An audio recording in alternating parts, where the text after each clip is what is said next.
Hello, नमस्कार, प्रणाम, good morning. आज के हमारे इस इन्फॉर्मेटिव वीडियो लेक्चर में मैं आप सभी का तहे दिल से शुक्रिया अदा करता हूं, वेलकम करता हूं, इस्तकबाल करता हूं।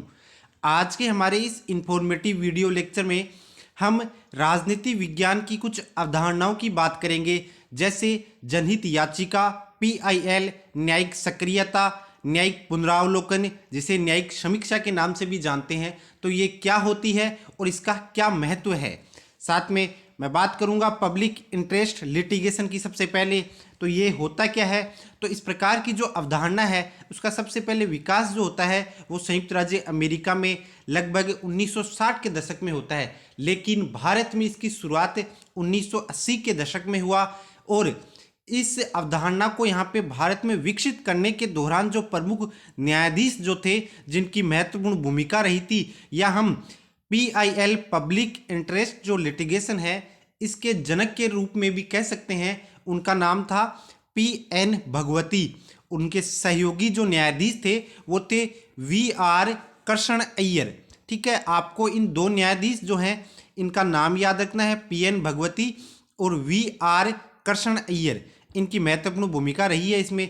अब इस अवधारणा में क्या है, जनहित याचिका।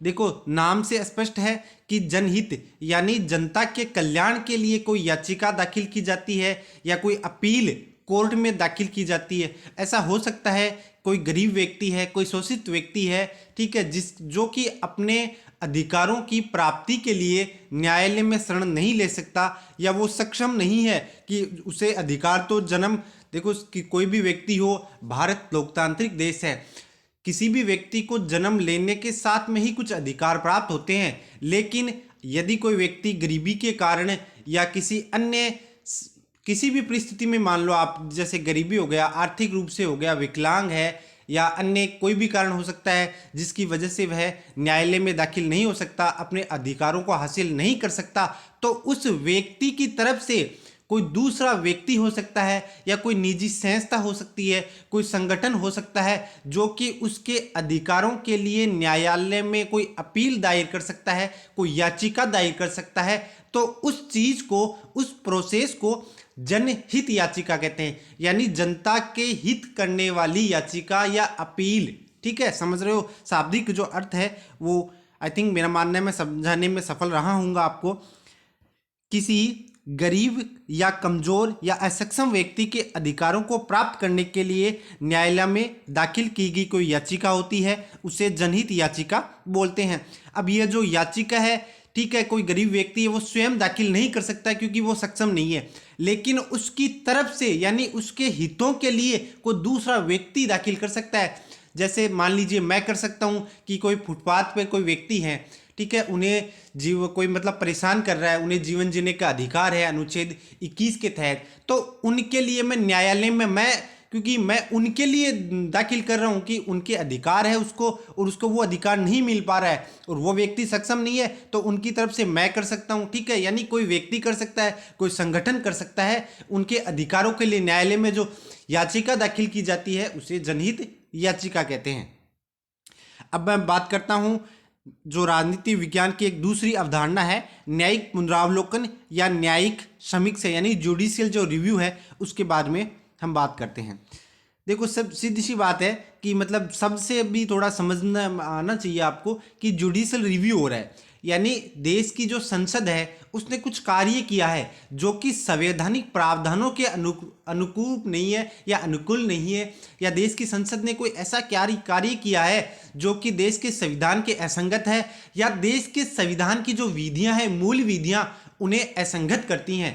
कहने का मतलब मेरा ये है कि देश की संसद ने ऐसा कोई कानून बना दिया, ठीक है, सामान्य शब्दों में समझो कि देश की संसद है, उसने कोई कानून बनाया है जो कि देश के मूल संविधान के विपरीत है, यानी मूल संविधान उसमें कुछ प्रोविजन लिखे हुए हैं, उन प्रोविजन का, उन प्रावधानों का पालन नहीं किया गया है, उनके विरोध में जाते हुए संसद ने कोई ऐसा कार्य किया है, तब देश की जो न्यायपालिका है उस कार्य को रद्द करने का कार्य करती है, या उस कार्य को असंवैधानिक करार करने का घोषित करती है, यानी कोई ऐसा गठन कर दिया, जैसे अधिनियम बना दिया, कोई कानून बना दिया, ठीक है, किसी संगठन का स्थापना कर दी जो कि संविधान के अनुरूप नहीं है, तो उसे असंवैधानिक घोषित करने का जो अधिकार है वो देश की न्यायपालिका को है। तो ये जो ऐसा प्रोसेस करती है उसे हम न्यायिक पुनरावलोकन कहते हैं या न्यायिक समीक्षा कहते हैं। जैसे मैं इसका बेस्ट एग्जाम्पल बताता हूँ, ये जो न्यायिक पुनरावलोकन है या न्यायिक समीक्षा, इसका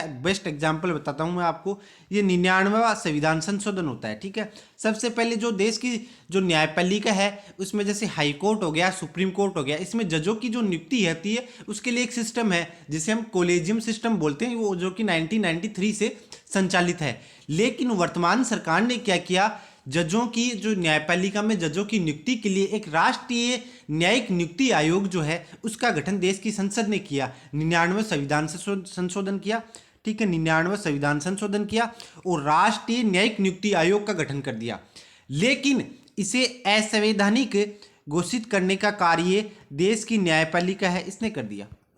यानी देश की जो संसद है उसने राष्ट्रीय न्यायिक नियुक्ति आयोग का गठन किया देश की संसद ने, और देश की न्यायपालिका ने इसे असंवैधानिक घोषित कर दिया। या इस आयोग को या इस जो ये संस्था का निर्माण किया था, इस आयोग का प्रमुख कार्य ये था कि जो देश की न्यायपालिका है, हाईकोर्ट, सुप्रीम कोर्ट, इनमें जजों की नियुक्ति करने का प्रमुख कार्य ये था। और इससे पहले मैं बता चुका हूँ, इससे पहले जो था वो कोलेजियम जो सिस्टम था उसके तहत नियुक्ति होती थी। लेकिन यहाँ पे देश की न्यायपालिका ने ये कहा कि देश की न्याय संविधान ये बोलता है कि देश की न्यायपालिका में कार्यपालिका और विधायिका हस्तक्षेप नहीं कर सकती। लेकिन यदि देश की संसद ने न्यायपालिका में हस्तक्षेप किया है तो ये असंवैधानिक है, क्योंकि जो न्यायपालिका है उसके लिए पहले से कोलेजियम जो सिस्टम है उसके तहत नियुक्ति होती है, और देश की संसद ने यानी राष्ट्रीय न्यायिक नियुक्ति आयोग का गठन कर दिया है, और जो कि असंवैधानिक है क्योंकि विधायिका और कार्यपालिका न्यायपालिका में हस्तक्षेप नहीं कर सकती। ऐसा बोलकर देश की न्यायपालिका ने इसे असंवैधानिक घोषित करने का कार्य किया था। यानी शाब्दिक अर्थ में न्यायिक पुनरावलोकन के संदर्भ में आपको समझाऊं तो यह है कि देश की संसद ऐसा कोई भी कार्य करती है जो कि देश के मूल संविधान के जो प्रावधान है उनके अनुकूल नहीं है, या उनके विपरीत कोई कार्य ऐसा किया गया है देश की संसद के द्वारा, तो उसे रद्द करने का या असंवैधानिक घोषित करने का या असंवैधानिक करार देने का जो कार्य है वो देश की न्यायपालिका के पास है। और इस पूरे प्रोसेस को हम न्यायिक पुनरावलोकन के नाम से जानते हैं या न्यायिक समीक्षा भी इसे कहते हैं। और इसका भी मैं आपको बता दूं कि ये जो न्यायिक पुनरावलोकन की जो ये है अवधारणा, इसका विकास भी यूएसए में होता है, ठीक है। सबसे पहले भारत में तो इसका बाद में हुआ था। इसका अर्थ हाँ अभी यह मैं देखो स्लाइड में लिख के आया हूँ आपके पास। संसद द्वारा बनाई गई वे विधियाँ जो संविधान के असंगत या उनका अल्पीकरण करती हैं, तब देश की न्यायपालिका उन्हें असंवैधानिक या रद्द करने का कार्य करती है, जो कि मैं पहले आपको एक्सप्लेन कर चुका हूँ। यानी संविधान के विरुद्ध कोई भी ऐसा कार्य किया जाता है तो उसे रद्द करने का जो कार्य है वो देश की न्यायपालिका के पास है, जिसे हम न्यायिक पुनरावलोकन के नाम से जानते हैं। अब साथ में बात करता हूँ मैं न्यायिक सक्रियता की, यानी जुडिशियल जो एक्टिविज्म है वो क्या है। तो इसका जो विकास है वो सबसे पहले अमेरिका में होता है।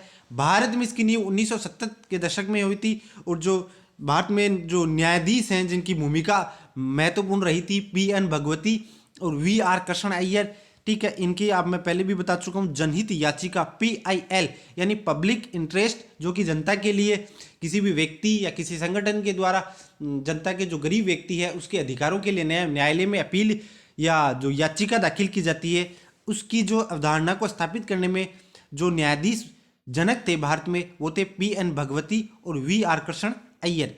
लेकिन न्यायिक सक्रियता यानी जुडिशियल रिव्यू जो होता है उसके जनक कौन थे, तो पी.एन. भगवती, वी.आर. कृष्ण अय्यर और चन्ना रेड्डी D.S. स्वामी, ठीक है। इनके नाम भी आपको याद रखना है। अब इस अवधारणा में क्या है, इसका शाब्दिक अर्थ ये है, देखो न्यायपालिका द्वारा स्वतः संज्ञान लेने की प्रक्रिया है। इसमें ऐसा हो सकता है कि देखो न्यायिक सक्रियता यानी न्यायपालिका जो है इसमें अब ऐसा जैसे कोई गरीब व्यक्ति है, अब जनहित याचिका में ये होता है कि यदि वो खुद न्याय अपने अधिकारों को हासिल करने के लिए न्याय की शरण नहीं ले सकता तो उसकी तरफ से कोई दूसरा व्यक्ति ले सकता है, कोई संगठन ले सकता है ना, निजी व्यक्ति या निजी संगठन उसके अधिकारों के लिए न्यायालय में जा सकता है। लेकिन न्यायिक सक्रियता राजनीति विज्ञान की एक ऐसी अवधारणा है, इसमें न्यायपालिका स्वतः संज्ञान लेती है।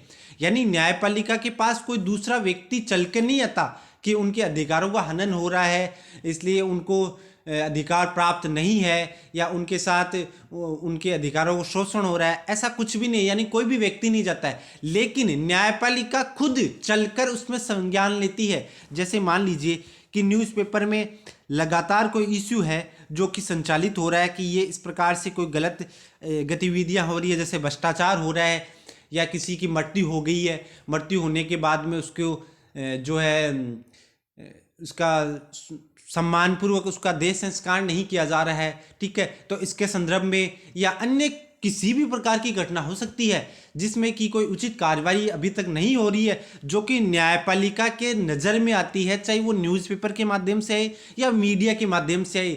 तब ऐसी परिस्थिति में जो न्यायाधीश महोदय हैं वो क्या करते हैं, स्वयं रिपोर्ट की मांग कर सकते हैं, ठीक है। उनके नीचे जो अधिकारी होते हैं, उनके नीचे जितने भी अधिकारी होते हैं, उन अधिकारियों से वो रिपोर्ट मांग सकते हैं संबंधित घटना की। तो अपने आप न्यायपालिका यानी जो न्यायाधीश है उसमें, जैसे न्यूज़पेपर में उन्होंने देखा कोई खबर या कोई मीडिया में कैसे भी करके इलेक्ट्रॉनिक मीडिया के माध्यम से वो देख सकते हैं। देखने के बाद में उनके पास कोई व्यक्ति नहीं जाता है, वो स्वतः अपने संज्ञान से यानी अपने विवेक से वो संबंधित घटना की रिपोर्ट मांग सकते हैं। इसे हम न्यायिक सक्रियता के नाम से जानते हैं, ठीक है। आई थिंक मेरा प्रयास था न्यायिक सक्रियता यानी जुडिशियल रिव्यू, न्यायिक पुनरावलोकन, न्यायिक समीक्षा, ठीक है, जुडिशियल एक्टिविज्म था उसको समझाने का, और public interest litigation. I think मेरा मानना था कि बहुत कम शब्दों में और बहुत कम समय में राजनीति विज्ञान की जो ये महत्वपूर्ण जो अवधारणाएं थीं इनको समझाऊंगा। और यदि मैं इस कार्य में सफल रहा हूं तो यदि इस चैनल पर आप नए हैं, पहली बार आए हैं, तो चैनल को लाइक कीजिए और सब्सक्राइब अवश्य कीजिए। धन्यवाद। जय हिंद।